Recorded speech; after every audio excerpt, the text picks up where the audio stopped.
મિત્રો, માર્ચ 2026નો મહિનો જ્યોતિષશાસ્ત્રના ઇતિહાસમાં સુવર્ણ અક્ષરે લખાશે. શું તમે જાણો છો કેમ? કારણ કે આ મહિને 120 વર્ષ પછી એક એવી ખગોળીય ઘટના બની રહી છે જે સીધી તમારા ખિસ્સા અને તમારા ભાગ્ય પર અસર કરશે. એક તરફ હોળીનો પવિત્ર તહેવાર છે અને એ જ દિવસે ચંદ્રગ્રહણ અને બીજી તરફ મીન રાશિમાં 3 મોટા ગ્રહો સૂર્ય, શનિ અને શુક્ર ભેગા મળીને એક પ્રચંડ ત્રિગ્રહી યોગ બનાવી રહ્યા છે. આ ગ્રહ ગોચર કેટલીક રાશિઓ માટે તો કુબેરનો ખજાનો ખોલી દેશે, પણ કેટલીક રાશિઓએ ખૂબ સાવધાન રહેવું પડશે ભાઈ. આજના વિડીયોમાં આપણે જોઈશું કે મેષથી લઈને મીન સુધી તમારી રાશિ માટે માર્ચ મહિનો કેવો રહેશે, કોનું ભાગ્ય ખુલશે અને કોને સાચવવું પડશે. તો વિડીયોને અંત સુધી જોવાનું ચૂકશો નહીં. ચાલો શરૂ કરીએ. નમસ્કાર મિત્રો, સ્વાગત છે તમારી મનપસંદ ચેનલ લાઈવ પર. તો મિત્રો, સૌથી પહેલા આપણે આ મહિનાની જ્યોતિષીય સ્થિતિ સમજી લઈએ. માર્ચ મહિનામાં આકાશમાં ગ્રહોની મોટી ઉથલપાથલ થવાની છે. શનિ મહારાજ તો પહેલાથી જ મીન રાશિમાં બિરાજમાન છે. શુક્ર, જે ધન અને વૈભવના કારક છે, તે 2 માર્ચના રોજ પોતાની ઉચ્ચ રાશિ મીનમાં પ્રવેશ કરશે.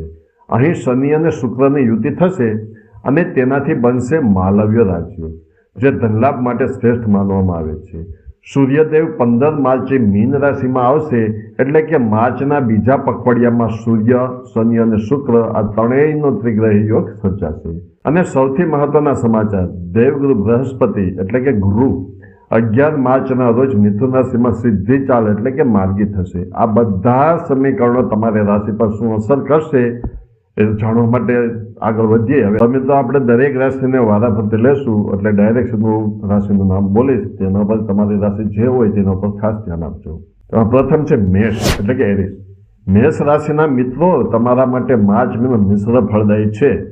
11મા ભાવમાં એટલે કે આવક સ્થાનના ગ્રહોની સ્થિતિ મજબૂત હોવાથી આવકના નવા સ્ત્રોતો ઊભા થશે, પણ 15 માર્ચ પછી સૂર્ય 12મા ભાવમાં જશે.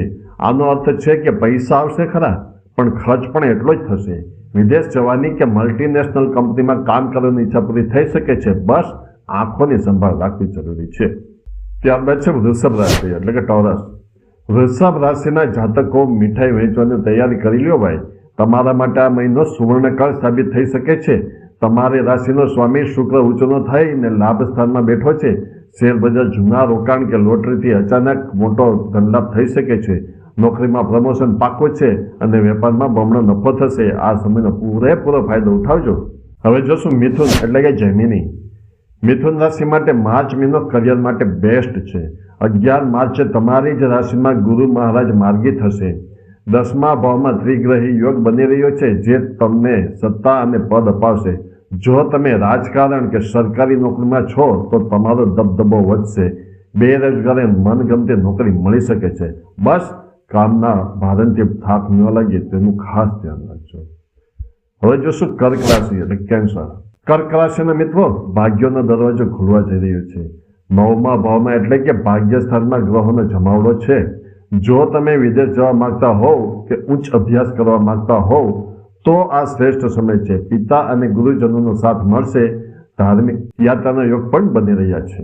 હવે જોશું સિંહ એટલે કે લિયો. સિંહ રાશિના જાતકો, તમારે થોડી સાવચેતી રાખવી પડશે. તમારા સ્વામી સૂર્ય 15 માર્ચ પછી 8મા ભાવમાં જશે. આ સમયગાળામાં સ્વાસ્થ્યનું ધ્યાન રાખવું અને વાહન ધીમે ચલાવવું. જોકે 8મા ભાવમાં શુક્ર હોવાથી અચાનક વારસાગત સંપત્તિ કે વીમાના પૈસા મળી શકે છે. રોકાણ કરતા પહેલા 100 વાર વિચારજો ભાઈ. ત્યારબાદ છે કન્યા એટલે કે વિર્ગો. કન્યા રાશિ માટે આ મહિનો ભાગીદારી અને લગ્ન જીવન માટે ખાસ છે. 7મા ભાવમાં માલવ્ય રાજયોગ બની રહ્યો છે. જો તમે અવિવાહિત છો તો સારા માર્ગા આવી શકે છે. વેપારમાં નવી ભાગીદારી થશે, જે લાંબા ગાળે ફાયદો કરાવશે. જાહેર જીવનમાં તમારી કીર્તિ વધશે. હવે જોશું તુલા એટલે કે લિબ્રા. તુલા રાશિના મિત્રો, શુક્ર ઊંચો થવાને કારણે તમને નોકરીમાં શત્રુઓ પર વિજય મળશે. કોઈ કોર્ટ કેસ ચાલતો હોય તો નિર્ણય તમારા પક્ષમાં આવી શકે છે. વિદેશી કંપનીઓથી લાભ થશે. જોકે ખર્ચ પર કાબુ રાખવો જરૂરી છે, નહીં તો દેવું વધી શકે છે. વૃશ્ચિક એટલે સ્કોર્પિયો. વિદ્યાર્થીઓ અને કલાકારો માટે આ મહિનો વરદાન સમાન છે. 5મા ભાવમાં ગ્રહોની યુતિ તમને શિક્ષણ અને પ્રેમ સંબંધોમાં સફળતા અપાવશે. શેર બજારમાં સમજી વિચારીને કરેલું રોકાણ ફાયદો આપશે. સંતાન ઈચ્છુક દંપતીઓને સારા સમાચાર મળી શકે છે. ત્યારબાદ છે ધનુ એટલે કે સેજિટેરિયસ. ધનુ રાશિના જાતકો, જો તમે નવું મકાન, ગાડી કે જમીન ખરીદવાનું વિચારી રહ્યા છો તો માર્ચ મહિનો શ્રેષ્ઠ છે. સુખ સ્થાનમાં ગ્રહોનો યોગ ભૌતિક સુખ સુવિધાઓ વધારશે. માતા તરફથી પ્રેમ અને આર્થિક મદદ મળી શકે છે. રિયલ એસ્ટેટના ધંધામાં મોટો ફાયદો દેખાઈ રહ્યો છે. ત્યારબાદ છે મકર એટલે કેપ્રિકોર્ન. મકર રાશિ માટે પરાક્રમ અને સાહસનો સમય છે. ત્રીજા ભાવમાં શનિ, સૂર્ય અને શુક્ર તમને ડર વિના નિર્ણય લેવાની શક્તિ આપશે. માર્કેટિંગ, મીડિયા અને લેખન સાથે જોડાયેલા લોકો માટે ગોલ્ડન ટાઈમ છે. ટૂંકા પ્રવાસથી ધનલાભ થશે. ભાઈ બહેનોને સાથે સંબંધ સુધરશે. ત્યારબાદ છે કુંભ એક્યુરેસ. કુંભ રાશિમાં રાહુ છે અને બીજા ભાવમાં દ્વિગ્રહી યોગ છે. ધન આવશે પણ ટકશે નહીં. તમારી વાણીમાં જાદુ રહેશે, જેનાથી અટકેલા કામો પૂરા થશે. કૌટુંબિક વ્યવસાયમાં ધ્યાન આપવું. આંખ અને દાંતની તકલીફથી સાચવવું. હવે છેલ્લે અંતિમ રાશિ મીન વિશિષ્ટ.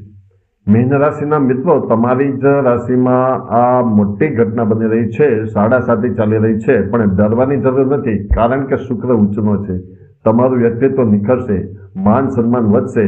શનિ થોડા કામોમાં વિલંબ કરાવી શકે છે, પણ સફળતા પાકી છે. જીવન સાથે સાથે અહંકારનો ટકરાવ ટાળવો. હવે જોશું વિશેષ સાવચેતી અને ઉપાયો. તો કે મિત્રો, 3 માર્ચે હોળીના દિવસે ચંદ્રગ્રહણ છે. આ દિવસે નકારાત્મક ઉર્જાથી બચવા માટે ખાસ ઉપાયો કરવા જરૂરી છે, જેમાં ગર્ભવતી મહિલાઓએ ગ્રહણ દરમિયાન બહાર ન નીકળવું. ત્યારબાદ હોલિકા દહન સમયે એક નારિયેળ તમારા માથા પરથી 7 વાર ઉતારીને હોળીની અગ્નિમાં પધરાવી દેજો. આનાથી નજર દોષ અને બીમારીઓ દૂર થશે. દાન કરવા માટે જે રાશિઓને સાવચેતી જરૂરી છે એમાં છે સિંહ, કુંભ અને મીન. તેમણે હોળીના બીજા દિવસે ગરીબોને સફેદ વસ્તુઓ જેવી કે ચોખા, ખાંડ કે દૂધનું દાન કરવું જોઈએ. માર્ચ મહિનામાં આવતી સમસ્યાઓથી બચવા માટે રોજ હનુમાન ચાલીસા અથવા ઓમ નમઃ શિવાયનો જાપ કરવો શ્રેષ્ઠ રહેશે.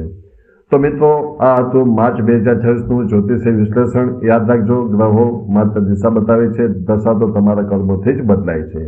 જો તમને આ વિડીયો પસંદ આવ્યો હોય તો લાઈક કરવાનું ભૂલતા નહીં. કોમેન્ટમાં જય શ્રી કૃષ્ણ અથવા તમારી રાશિ જરૂર બતાવજો. આવી જ સચોટ માહિતી માટે અમારી ચેનલ લાઈવ યુનિક લાઈવને સબસ્ક્રાઈબ કરો. મળીશું આવતા વિડીયો સાથે. ત્યાં સુધી રજા આપશો. જય શ્રી કૃષ્ણ.